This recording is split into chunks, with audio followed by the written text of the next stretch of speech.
Good afternoon, everyone. Welcome to today's webinar, a civil justice preview of the Supreme Court's 2024-2025 term. This webinar is being brought to you by the Law and Economics Center at George Mason University's Antonin Scalia Law School. It's the LEC's 50th anniversary, and we're very excited that you're willing to spend an hour with us to help celebrate that and to explore these issues.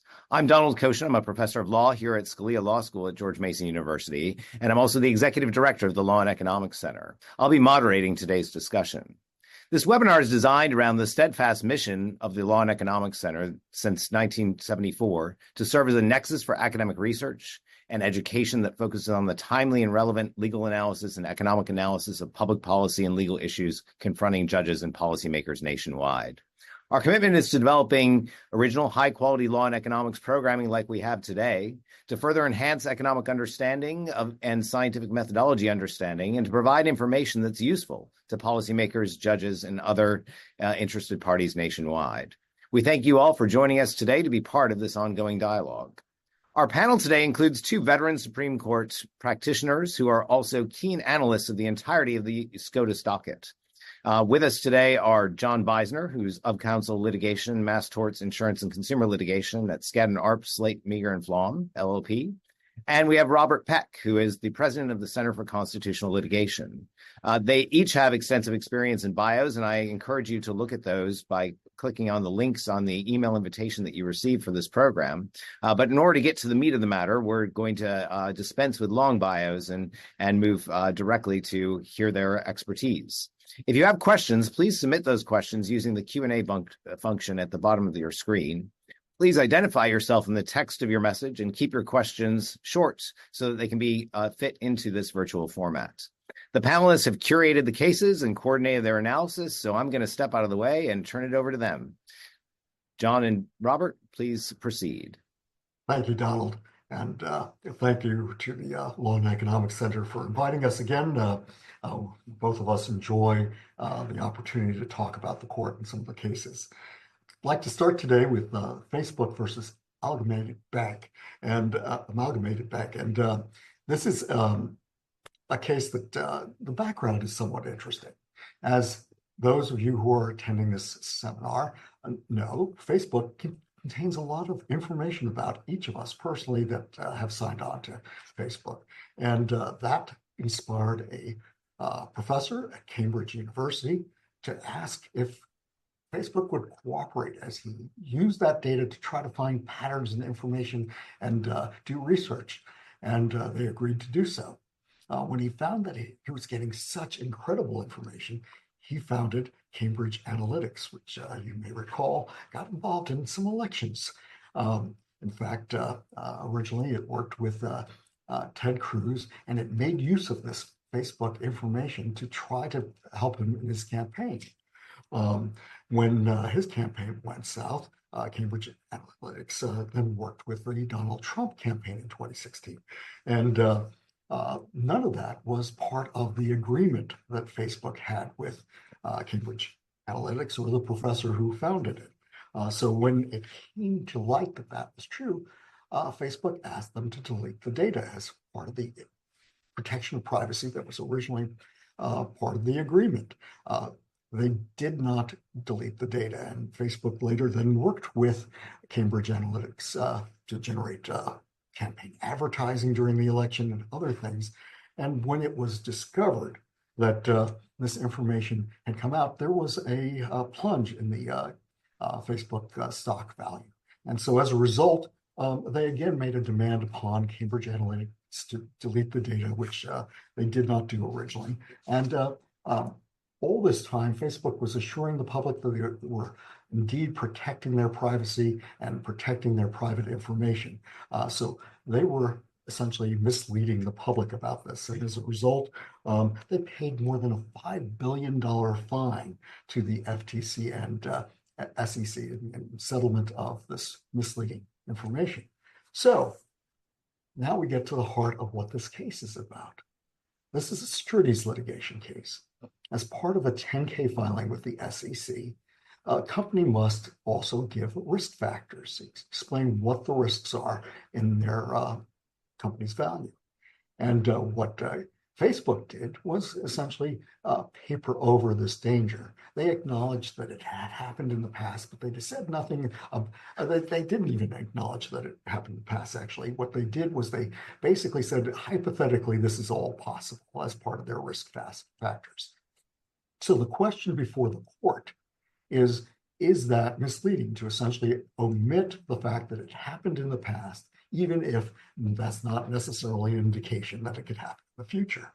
So Facebook argues that it's not false or misleading for purposes of Section 10B of the Securities Act for them to leave this out. It says, the triggering event had occurred in the past, but such an occurrence does not necessarily mean a present risk. And so therefore, there's no reason for them to have to disclose it. Moreover, they say that, it's only actionable if it's an omission, if there's an affirmative statement that is also misleading. So in other words, the omission basically does not allow you to understand the extent of that affirmative statement. And they say a reasonable investor would understand that these kinds of statements filed with the SEC are forward-looking. They don't look backwards. And so therefore, there really shouldn't be any requirement that they acknowledge what happened in the past. Amalgamated Bank, which brought this lawsuit, says, well, this was the misappropriation of over 30 million Facebook users' private data. That's material because it risked harm to the company's reputation, its bottom line, its stock price, and previous risk statements basically acknowledge this much. They also say that there's a judicial consensus that presenting a materialized risk as a hypothetical prospect is misleading itself. So they ask the court not to create some kind of exemption for this kind of thing, but instead go along with what they say is the majority rule. They agree with Facebook that companies need not disclose the occurrence of events that are so lacking in risk that they seem to be immaterial. So this is not about disclosing every little thing that has happened in the past, but those that they basically say are material. And so as a result, they said, and if the company entertains the argument that they claim no circuit has followed, that there should be a categorical rule here against this type of thing, the court should reject it. So they say that, even if that were the law, Facebook should lose in this case because, frankly, they were told of the misappropriation in 2015. They didn't seem to care about it. And they think that the Ninth Circuit, which had ruled in their favor, was correct. And with that description, I'll turn it over to John. Yeah, I think the one point I would like to start with in looking at that is the rule that is at the center of this. Since 2005, the SEC has required public companies to concisely, and I think that's the word that's in the background language there, in their public filings, and I'm quoting now from the rule, material factors that make an investment in a company speculative or risky. And I think that the real heart of the dispute here, where there is a split of the circuits, I think the briefing acknowledges, is what is future? And to what extent do you get into what may have happened in the past? If you look at these risk disclosures as they're made, you'll see companies advising investors of a wide range of future risks. Depending on what business they're in, they can include threats such as cybersecurity breaches, environmental hazards, supply chain disruptions. But they're forward-looking. I think what gets complicated here is there can be past events that would, indicate you need to disclose a future risk. If there's a pattern over many years that a company is getting cybersecurity lawsuits filed against them and there's no intervening fact that suggests that will stop, that will suggest that that disclosure needs to be made. But if there's an event that has occurred in the past that isn't of a recurring nature, then one wonders whether a disclosure as to the future needs to be made. And I think that's really the debate that is going on here, is the extent to which you get into those past events unless they have a direct ramification as to future risk. It's a very fact-specific inquiry, I think, but that's where the where the issue arises. But I think everyone needs to focus on the fact that this emanates from this SEC rule, and that the disclosures that need to be made are inherently forward-looking, and they're intended to tell investors what factors may cause harm to the company at some point in the future. And it may well be that investors would say, well, I'd like to know what the litigation history of the company is, or what things may have happened in the past that created risks. That's true. But again, to have past events be a basis of a securities fraud claim, that the failure to disclose the required future risks, I think that there needs to be as bright a line as possible indicating when you need to get into past events, and I think that's a fairly narrow category of cases. But it'll be interesting to see what the court does with this, because I think that bright line, as much of what Bob was saying, is a little bit difficult to draw and can be fairly fact-specific, case-specific, I should say. Bob, I don't know if you had any further thoughts on. Bob, I think you're on mute. Yep, you're muted, Bob. We'll use this moment to remind people of the Q&A box, though. Please submit them down there. What strikes me as interesting is that the plaintiff in this case is trying to advocate for what seems like a fairly narrow rule in favor of disclosure. And I think it's very hard even to draw that line that the plaintiff is advocating.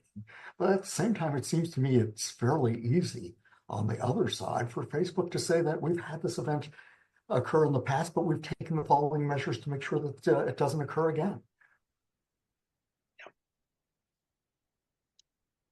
Okay, well, I will move forward to the second case that Bob and I thought was worthy of discussion today, and that the case is captioned Royal Canin USA versus Wollschläger. I want to start by making clear that this is not just another dry, perplexing federal jurisdiction case. No, it's a case about keeping your puppy happy and healthy, and how much you should pay for that. Now, if you think that's just a cheap tease for this case, you're absolutely right. I won't be mentioning puppies again, and I doubt the court will get into that either. It is a federal jurisdiction case, and so all of the complexity and dryness that goes with that is present here. I'm just going to start by reading the questions presented because they're pretty straightforward, and I think it's the best way to frame this. The first one is whether federal question jurisdiction under 28 U.S.C. Section 1331 is defeated when a plaintiff amends their complaint post-removal to omit federal questions. And the second question, which is related, is whether such a post-removal amendment to the complaint precludes a district court from exercising supplemental jurisdiction over the plaintiff's remaining state law claims pursuant to 28 U.S.C. Section 1367. I have to confess that when I first saw this case, I thought, wow, I thought this was settled law, and I was surprised to see the court taking this up, but let me explain how that came about. In this case, back in February of 2019, so this case has been around a while, we're still trying to figure out where jurisdiction lies. The plaintiffs in this case filed a class action against Royal Canin in Missouri State Court. Now, let me first say there's no diversity jurisdiction here because Royal Canin is part of the Purina Group. They're based in Missouri. So instantly, when removal came up, everyone needed to focus either on federal question or CAFA, Class Action Fairness Act jurisdiction. The lawsuit alleged that there was overpayment for prescription pet food, which I didn't know existed, and that's why the puppies come up, but that's what it was about.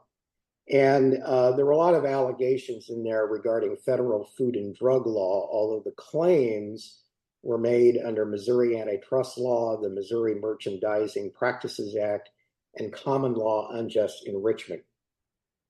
So when this lawsuit was filed, the plaintiffs were moved to federal court in Missouri, relying both on federal question jurisdiction and CAFA jurisdiction arguments. Plaintiffs moved to remand the action to state court for lack of federal subject matter jurisdiction. The district court granted the motion to remand, and then the Eighth Circuit granted review of that rejection of federal jurisdiction under the discretionary review provision of CAFA. So the Eighth Circuit looked at the issues and reversed the remand order, holding that the district court had jurisdiction over the state law claims because they raised disputed federal substantial issues. So we then had the case going back to the federal court with the Eighth Circuit saying there is federal question jurisdiction. Plaintiffs then filed an amended complaint when they were back in the district court, and they took out all the references to federal law and again moved the district court to remand the case to Missouri State Court.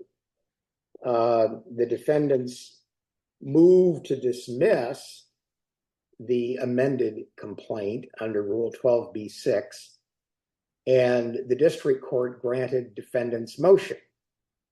So you then had a final decision that gave rise to another appeal by plaintiffs, this time not by defendant, but by plaintiff, to the Eighth Circuit.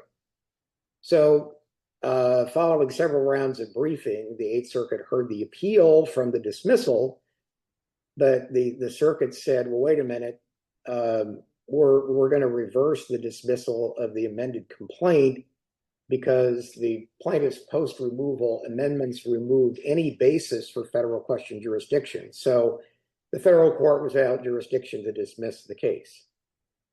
As I said, in thinking about that, I was surprised because I thought it was pretty settled law that if a plaintiff sought to amend a removed case, the complaint in the removed case, the court would go back to the original complaint and assess the existence of federal jurisdiction from that. But the Eighth Circuit took a different path.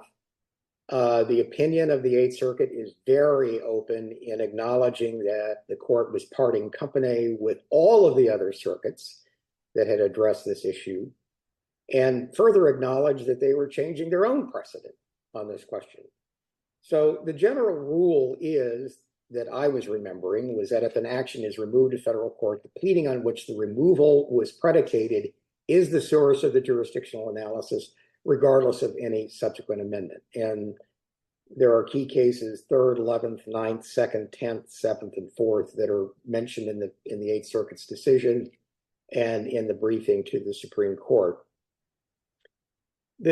What the Eighth Circuit focused on here and how they got there was they looked at cases, and there seems to be some confusion in the decision between cases that are originally filed in federal court.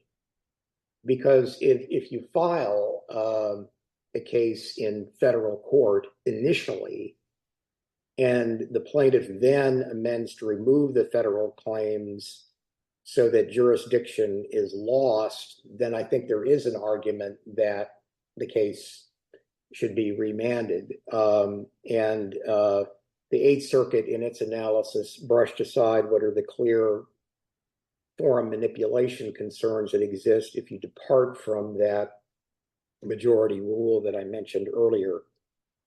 As I mentioned at the outset, there's a secondary question here about supplemental jurisdiction, which the Eighth Circuit addressed and which is before the Supreme Court as well. The Eighth Circuit held that amended complaint in a properly removed complaint may not only destroy the existence of federal question jurisdiction, but also preclude a court from exercising supplemental jurisdiction under 28 U.S.C. Section 1367. So the court has taken here a case and is hearing a case in which the split is clear. No one argues that the circuits have come out differently and that the Eighth Circuit is an outlier. One might initially conclude, well, this is a case where the Eighth Circuit, where the Supreme Court is going to say you all get in line with the majority rule. I think that's been a presumption of what the law is for many years, but it's a complicated issue. I could see some of the justices, as the Eighth Circuit seems to do, saying, well, the plaintiff should be the master of his or her own complaint, and if they file a lawsuit and they didn't really intend for it to be in federal court to start with, and it's been removed because of some language they put in the complaint, they ought to be able to fix that and get the case back to where they wanted to file it. I can also see some justices who tend to feel that federal jurisdiction should be kept narrow, who would urge that if someone wishes to proceed in state court and there isn't a federal question, a compelling federal question reason to keep it in federal court, that they ought to let it go back. But let me be very clear about the outcome here. If the court affirms the Eighth Circuit's decision, I think that at some level chaos will break out because you will have removals, and then you'll have a lot, if it's based on federal question jurisdiction, you'll have lots of amending going on to try to avoid that outcome, assuming that the complaint can be amended in a way that wouldn't prejudice the claims and the arguments that the plaintiff wants to make. And it would therefore significantly undermine the defendant's right to exercise removal practices. In other words, it would allow affirming the Eighth Circuit, at least in my view, would allow plaintiffs to forum shop between state and federal courts without really many consequences. And on the other hand, if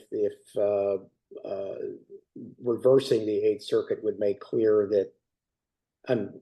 that federal question jurisdiction is based on what's in the plaintiff's original complaint, thereby preserving the right of defendants to remove to federal court without fear of being undermined by a plaintiff's post-removal amendments.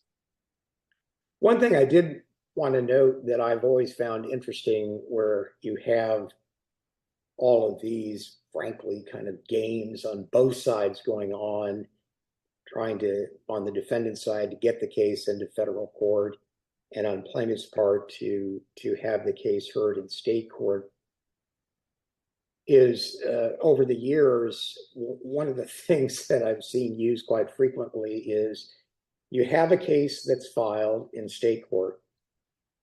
The defendant removes the case to federal court. And then if you're a defendant and you remove the case, you do worry about amendments being made, because assuming you haven't answered or moved to dismiss the complaint, under Rule 41 of the Federal Rules of Civil Procedure 41A, the plaintiff can do whatever amendment it wants to without getting permission of the court or consent of the other side. So it's got freedom to do that.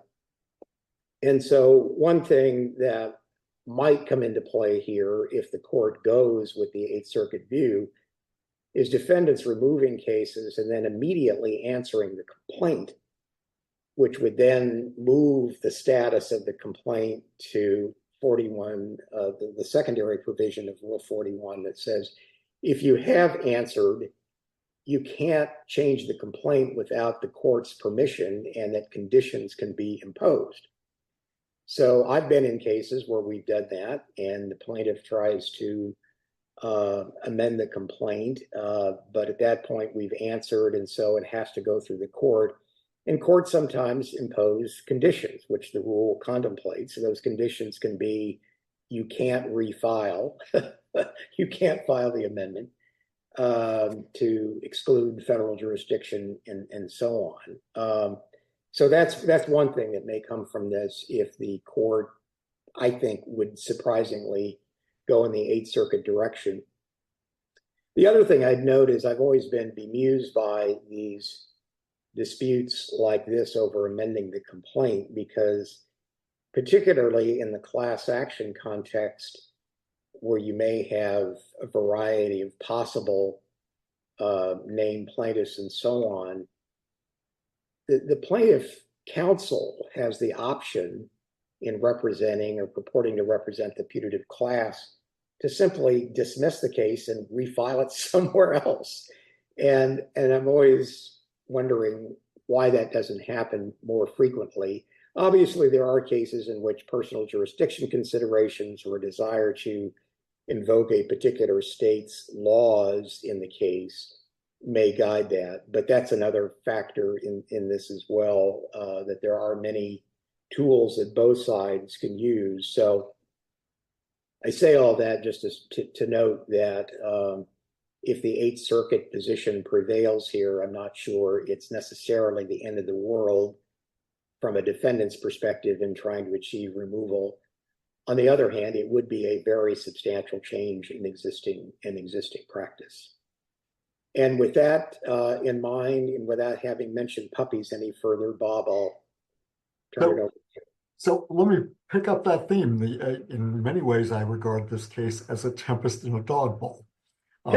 The facts here are that a number of manufacturers of dog food decided that one way that they could attract certain customers and charge more is to label their dog food prescription dog food. Now, it doesn't contain anything that's different from their regular dog food, but they emphasize the fact that this is supposed to be healthier, and they also suggest that you need a veterinarian's prescription in order to buy it. Now, that is not anything that the Food and Drug Administration or anything like that regulates or looks at or considers to be any kind of medication, and that's what this state antitrust action was about. And so they basically say that we should be able to proceed on this basis.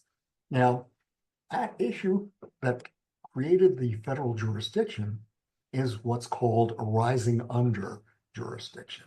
That is under the Supreme Court case Grable. If there is embedded in the state law cause of action, things that basically require you to look and decide federal law, then federal jurisdiction exists. And so what happened originally, of course, is that they said that there was sufficient federal drug and food law involved, and so therefore that's why the federal jurisdiction existed. The plaintiffs then changed it so that federal law did not factor in at all, and this became a straightforward antitrust case under state law. And that's how they tried to get it so that they would be remanded to state court. Now, what's interesting to me, in part, is, as John said, it invokes 28 U.S.C. 1367. And one reason that's particularly interesting to me, that's the supplemental jurisdiction statute, is that I argued the case in the Supreme Court that was decided in 2003 that upheld the constitutionality of that statute. It was a unanimous decision written by Justice Scalia. And one of the things that caused us to go to federal court is that originally our case was filed in federal court. And the federal court, under what was then a fairly new statute, the supplemental jurisdiction statute, in terms of the way that it proceeded and played out, is that the federal district court decided that the state issues predominated over the federal issues and therefore exercised its discretion to send it back to state court, which the plaintiffs really didn't want. But they ended up having to go there, and they ended up winning in state court and then being reversed by the South Carolina Supreme Court because the statute of limitations had expired under state law. Now, the supplemental jurisdiction statute basically has a tolling provision, and that was the issue in our case, is whether the tolling provision imposed by Congress was constitutional, and the court said it did. So what strikes me about this is that now that you've essentially stripped out all the federal law questions by amending your complaint, which is, of course, what the Eighth Circuit looked at, and you're left with supplemental jurisdiction, then the question is, why doesn't the state issues predominate? And in the exercise of discretion, a district court could say, go try your case in state court, because there's nothing really here that we have special expertise on, and it ought to be in state court. So that's part of the reason why I think that the issue is not as big as it may seem to be in some ways. But one of the interesting things that the plaintiff did here is that they spent the first substantial portion of their brief arguing that the court should get rid of arising under jurisdiction. That's antiquated. It's been highly criticized, that it really serves no good purpose at this point. Now, that's not part of the question presented, and it seems to me completely unlikely that the Supreme Court will basically bite. You may have some justices suggesting that a proper case ought to come to them and they would entertain it. But then again, the Supreme Court can do what it wants. I'll often fond of pointing to the example of Mapp versus Ohio, which came to the court as a First Amendment case and came out as a Fourth Amendment case with the exclusionary rule. So there can be surprises, but in many ways, I think that this becomes a somewhat technical case for the court in which ultimately it will not make a great deal of difference. Great, thank you. So if John, do you have I don't have any further comments on that one. So Bob, please proceed. So we'll move to the NVIDIA case. And this is another securities litigation case. I'm not sure how I got stuck with two securities litigation cases, but this is, NVIDIA manufactures these graphic accelerators that gamers love because it makes the games work well. The graphics become more intense and move more smoothly. But those graphic accelerators also work very well for cryptocurrency. And so NVIDIA discovered that their graphic accelerators were being used by cryptocurrency users. And as a result, they decided that they didn't know how strong cryptocurrency as a industry might be. They were making a lot of money on it, but they also thought that at some point the bottom might fall out. So as a result, they decided to make a separate graphic accelerator that basically was oriented to cryptocurrency. It wasn't that different, and you still could buy the original one that was used by gamers. And sure enough, their prediction was correct. The market did bottom out, and as a result, they were not necessarily making as much money as they were before.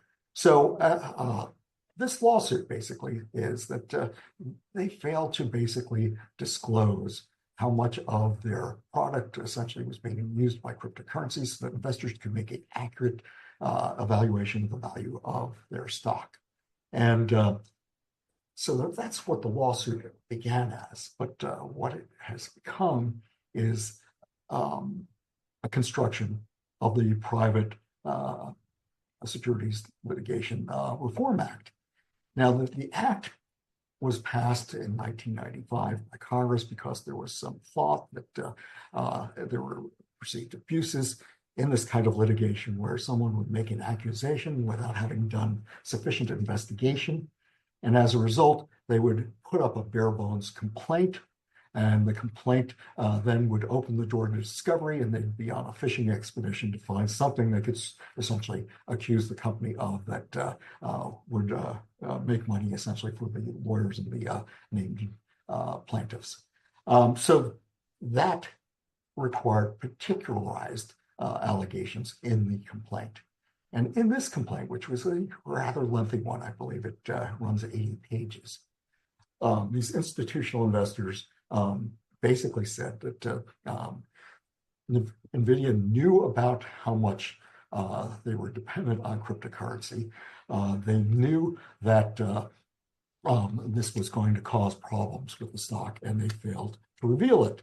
And so they used whistleblowers who used to work for the company to come up with the processes and the extent to which those who essentially communicated that everything's fine, that they are not dependent on cryptocurrency, that the stock was good in their representations about NVIDIA. To establish that, they used experts to try to look at that and examine the public data and come to some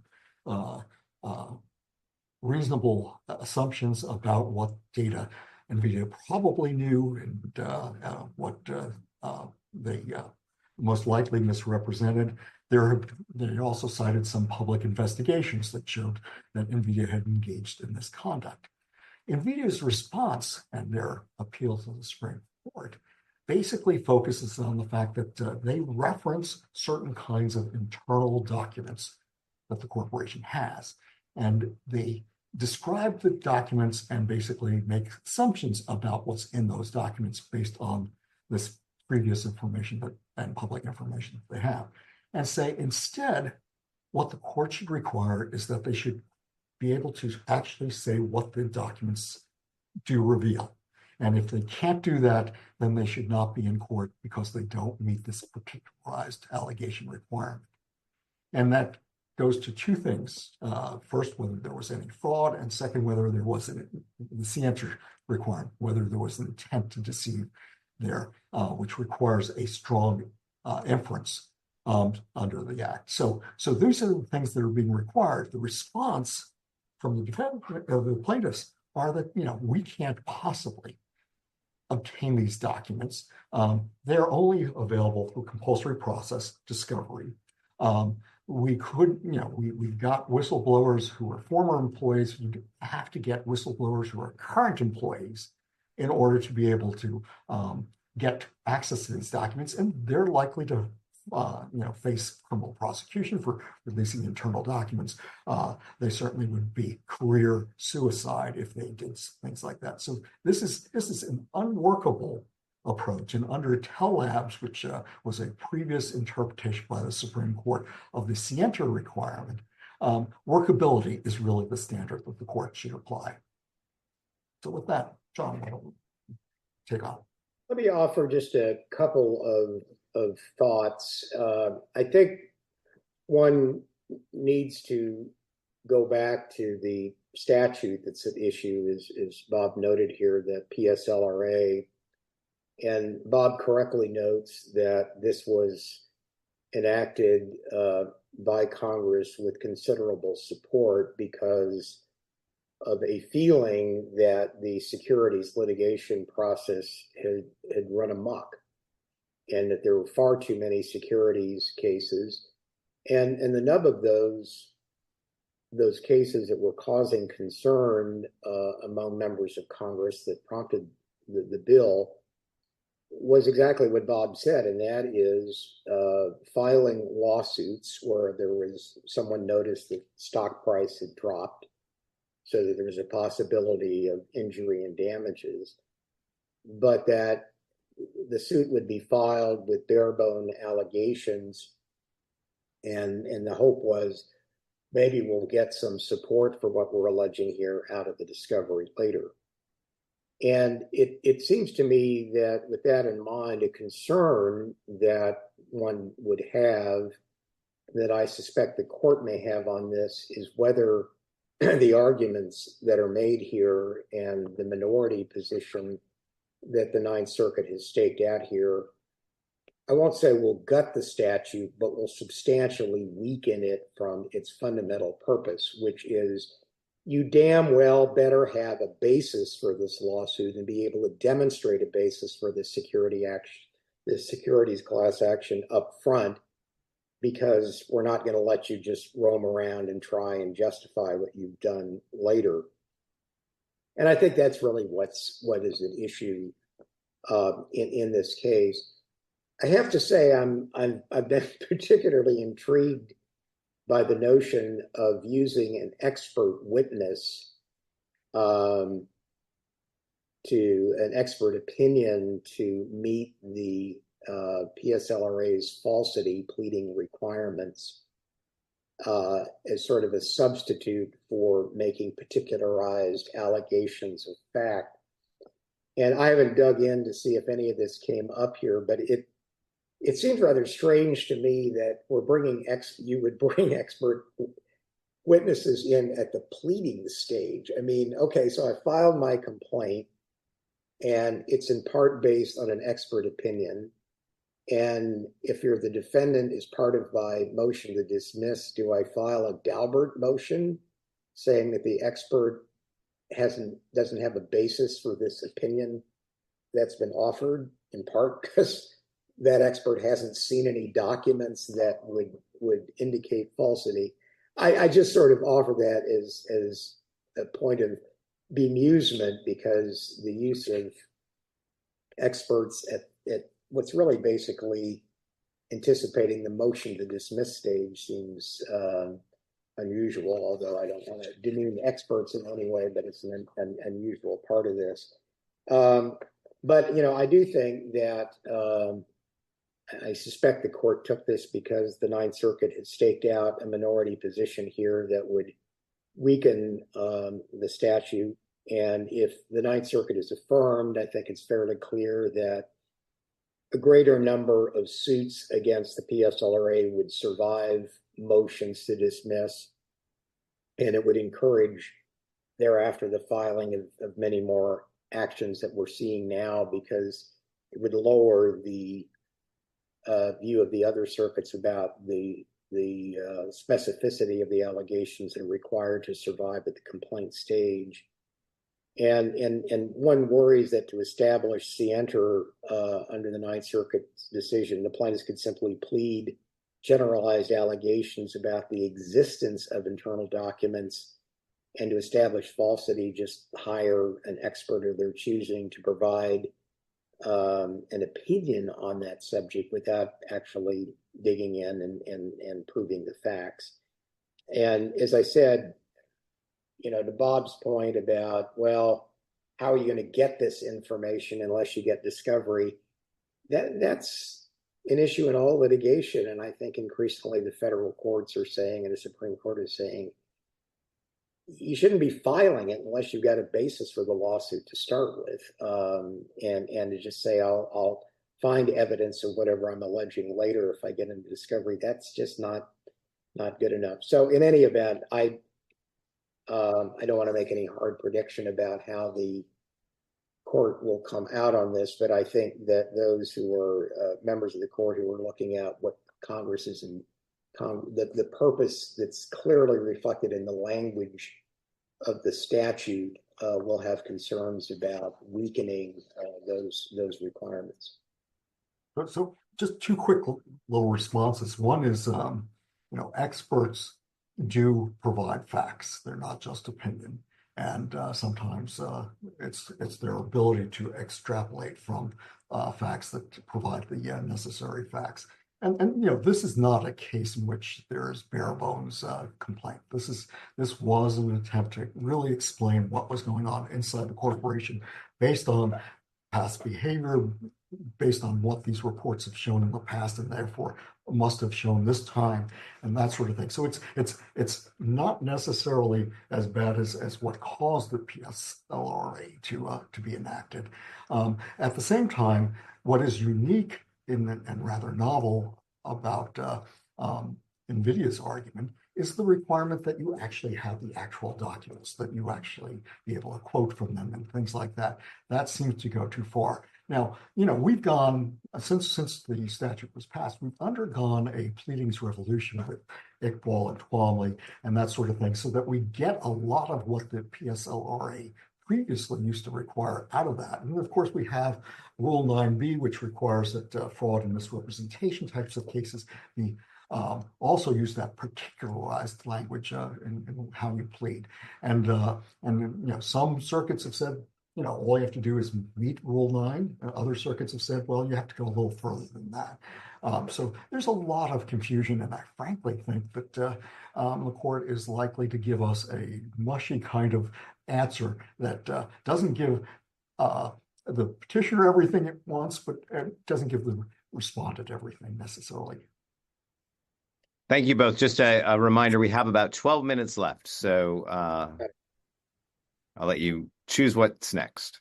Well, after briefly commenting that Bob's prediction of a mushy decision is always a safe prediction, I will move on to our next case, which is Medical Marijuana Incorporated versus Horn. And this is really a statutory interpretation case involving the Racketeer Influenced and Corrupt Organizations Act, more commonly known as RICO. And let me give you the facts, since I think they pretty well lay out the issue that the court is being asked to address here. So the plaintiff in this case was involved in a car accident, and to deal with some inflammation and pain, began using something called Dixie X, which is a hemp-based CBD supplement that was manufactured by the defendant Medical Marijuana Inc., and it purported to have medicinal benefits. And while using this product, the plaintiff was selected for a routine drug test at work. He tested positive for THC and therefore got fired. So the plaintiff then sued the defendant in federal court, alleging, among other things, a civil RICO claim. The district court granted the defendant's motion for summary judgment on the civil RICO claim, agreeing that the plaintiff impermissibly sought to recover for a personal injury, that is, the unwitting consumption of THC under the statute. RICO has in it, as I suspect you'll recall, the provision that limits claims to those involving injury to, and the quote is, business or property. On appeal, the Second Circuit reversed, holding that the phrase business or property in RICO focused on the nature rather than the source of the harm incurred. And the Second Circuit reasoned that since the plaintiff suffered an economic injury when he lost his job, plaintiff could state a RICO claim, though his harm resulted starting with a physical injury. So the Second Circuit's decision deepened what's now a 3-2 circuit split, with the 6th, 7th, and 11th circuits barring RICO recovery for economic harms flowing from personal injuries, and the 2nd and 9th permitting such recovery under RICO. Just note the 6th Circuit in its lead decision, which is an en banc ruling, basically held that both personal injuries and pecuniary losses flowing from those personal injuries failed to confer a basis for relief under RICO. Similar language in the 7th and 11th Circuit decisions. And as I said, the Second Circuit basically says that if there are economic losses that are collateral consequence of personal injuries, they're permitted. The Ninth Circuit analysis is similar. I think it's going to boil down to, for most of the justices, a statutory interpretation about Congress limiting the injuries that are actionable under RICO to injuries to property as a state business or property. And if you think about this being a RICO statute, Racketeer Influence and Corrupt Organizations Act statute, to have the statute limited to actions for business that involve damages to business or property, I suspect there are many members of the court will say that has to be honored, and that to sort of say we're going to put actions, we're going to permit actions for economic injuries flowing from personal injury will be a substantial expansion of the statute that really was not contemplated by Congress. But again, we will see, and it's difficult. I sat there scratching my head about this, using the CBD product, and sort of where was the personal injury that the defendant was focusing on in that analysis. So there is some fuzziness and all that there, but I have a feeling that the court's going to be concerned about opening RICO up even further to encompass personal injuries. Keep in mind, RICO is a treble damages statute. So if the court decides to move the direction of the Second and Ninth Circuits on this issue, you can see a lot of pharmaceutical cases, other cases that move the direction of plaintiffs saying, yeah, this whole thing that I was injured by your product and I have a lot of economic consequences from that should be a RICO claim. And by the way, I get treble damages, perhaps in addition to punitive damages that might be sought under other claims that would be asserted. So I think the literalists on the court will have difficulty supporting the Second and Ninth Circuit decision because it sort of reads out significant language, but we shall see. So I agree that this is a statutory interpretation case, and the question is this a legitimate business loss that allows a civil RICO case, or was this some sort of personal injury? And remember, what this truck driver, he had been in an accident, he was having shoulder pain, he was looking for a natural product that would not get him in trouble during these random drug tests because of the kind of cargo that he tended to haul. And so he found this advertisement for something that was supposed to be 100% THC free. And it turned out not to be. And in fact, they've changed their advertising since then. So the question is, what's his personal injury having ingested this and then been tested positive and thereby losing his job? The civil RICO was based in part on the Clayton Act. And the Clayton Act recognizes job loss as a business loss. So therefore, it would seem that would fit into it. What the petitioner here, Medical Marijuana Incorporated, is claiming it was the ingestion of an unwanted substance that constituted the personal injury. Now, that seems to me a pretty weak and attenuated claim. And so therefore, I think it's very hard to say that. But the fact is also there's nothing in the language that talks about business loss that says you can't also have personal injury losses or other kinds of losses that are part of the suit and part of a separate claim within that lawsuit. So part of this is really, the court is going to have to decide, does this constitute some sort of personal injury that is essentially primary to this loss, this business loss claim? And I think that's where it will end up turning. So unless you have something more, we will turn it back to you, Don. No, I think you're up. Great. So we can go a couple minutes past 1 o'clock if you'd like to. I know you had a fifth case that you wanted to mention. So if we can do that in the next 9 minutes, since there's not a queue of questions, I think it would be great for the audience to hear your thoughts on the final case. Okay, the final case that we chose to discuss is Stanley versus City of Sanford. And this involves a woman who was a firefighter. She worked for the city's fire department for almost 20 years. And she became injured by the result of, essentially, her career was cut short by Parkinson's disease at age 47. Now, Parkinson's disease is a known outcome that affects many firefighters. It seems to be a typical kind of on-the-job type of consequence. And so she basically retired early because of that, and she started getting health care. But after 2 years, her health care was cut off by the city.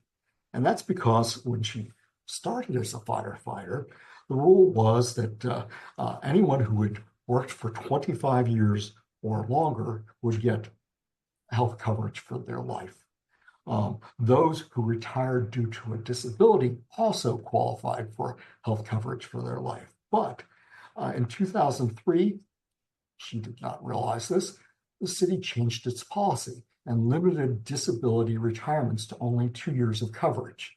So as a result, her monthly cost of health insurance for her Parkinson's disease went from $300 a month to $1,300 a month once that subsidy from the city was cut off. And so this is a lawsuit over whether or not this violates the Americans with Disabilities Act. Her claim is basically that this was a change, essentially, that discriminates against disabled. The city's response is no, if you end up retiring early, less than 25 years, it doesn't matter whether you have a disability or not, we cut you off after 2 years. And so therefore it's non-discriminatory. So this is the question really before the court is, does this fit within the ADA's definition of discrimination? Because essentially she retired due to a disability, and is she covered by the ADA now that she is no longer an employee? Just a very brief comment on this. This is, I think, a very difficult case for the court, because if one is sitting as a legislator and saying, well, this is how the system should work, one might say that this person should be covered by the statute because of these circumstances. Affirming the 11th Circuit would effectively close the door on former employees who experienced discrimination and remove Title I of the ADA as a valid exercise, valid avenue for relief for them. I think the difficulty is going to be, though, that this may be something that Congress needs to address if there's a feeling that that's an unfair outcome, because I think it'll be difficult for at least some members of the court to deal with the statutory language, which does in fact limit qualified individuals to those who are holding or seeking employment positions. Again, overall, in retrospect, this may not be the outcome that Congress would have intended had it been presented with these facts and considered them. But the hard reality is, I think that's what the statute says, and that's the reason the 11th Circuit came out where they did. But we'll see what the court does with this, because these are the plaintiff has compelling facts to offer here. And we do know that there are instances where various circuits have said that just because you're a former employee does not mean that you're no longer covered by the anti-discrimination provision. So this is not the most wonderful line to draw, and so therefore that's part of what's going to present the difficulty before the court because it's not clear from the statutory language that necessarily she's excluded. And at the same time, the policy seems to be even-handed. Excellent. Well, we are at the 1 o'clock hour. Perfect timing there. We hit it right on the nose. There are no pending questions, but as I give my final remarks, if anyone does have a final question, we could stay for 1 minute. So I'll see if anything pops up. But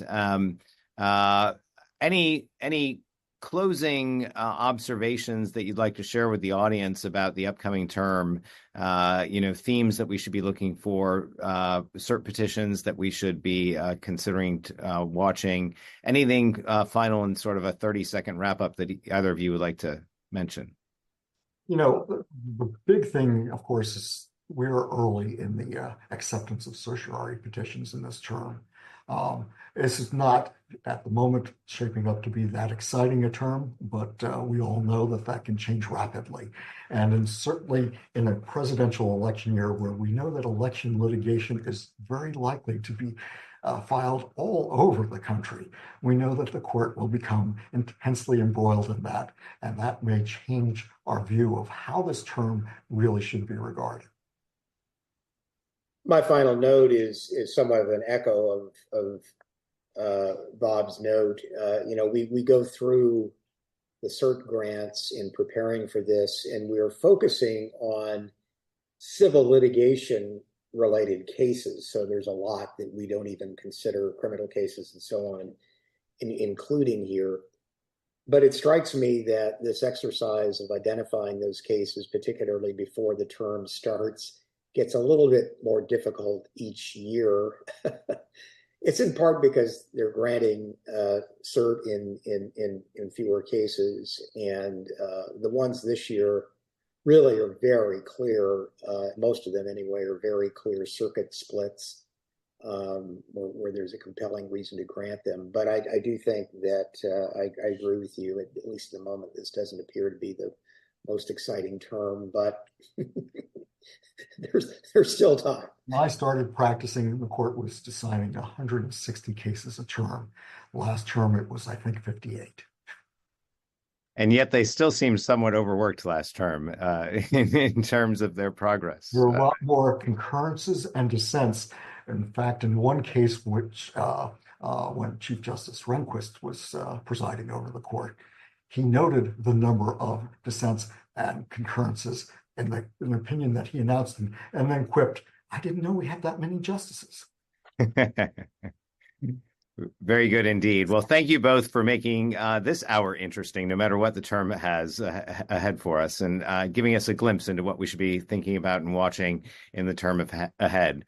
Again, this has been a civil justice preview of the upcoming Supreme Court term. John Beisner of Skadden, Arps, and Robert Peck of the Constitutional Accountability Project. And we are delighted to have both of you with us. I do want to mention to the audience that we are delighted to have you here as part of our 50th anniversary as well. And if you'd like to contribute to the LEC, all of our programs are done as a public service.